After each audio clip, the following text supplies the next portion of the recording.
Si est-il l'événement dont tout le monde parle ces 2 derniers jours. Ce vendredi 10 février, en début de soirée, l'humoriste Pierre Palmade a été à l'origine d'un grave accident, qui a impliqué une femme enceinte, son frère qui conduisait mais également son fils de 6 ans. Un 3e véhicule a également été touché, et son conducteur âgé de 40 ans a dû subir une opération du cœur, qui s'est bien passée. La femme enceinte a malheureusement perdu son bébé des suites de l'accident.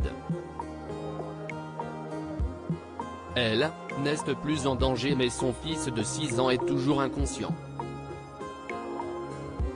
Il s'agit là des véritables victimes de ce drame. Eux, qui n'ont rien demandé à personne. Pierre Palmade, qui a causé l'accident en étant positif à la cocaïne selon les résultats des analyses, n'est quant à lui plus en urgence vitale d'après ses proches. Un proche des victimes est depuis sorti du silence et a exprimé sa colère envers l'humoriste. Les 2 hommes en fuite pourraient être d'anciens escortes. Une zone d'ombre persiste encore autour du drame car des témoins ont assuré avoir vu 2 hommes prendre la fuite après l'accident. Les 2 passagers se sont en effet enfuis du véhicule que conduisait Pierre Palmade avant l'arrivée des secours, et sont introuvables depuis. Selon ces mêmes témoins, ces 2 hommes auraient une vingtaine d'années. Personne n'explique encore leur présence dans le véhicule de l'humoriste au moment de l'accident, mais un proche de Pierre Palmade a une idée de qui ils pourraient être.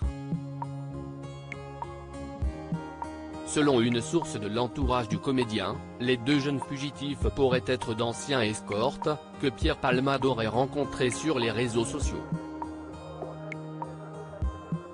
Toujours selon cette source, il aurait noué avec eux des relations régulières basées sur la fête et ces derniers logeraient chez Pierre Palmade depuis jeudi, comme l'a rapporté Le Parisien.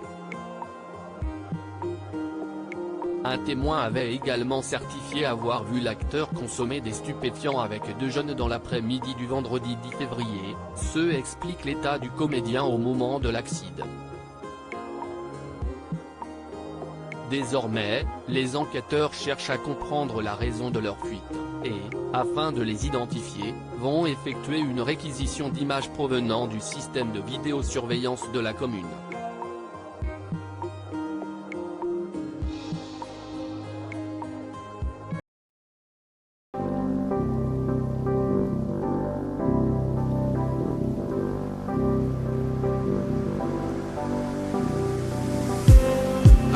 Just need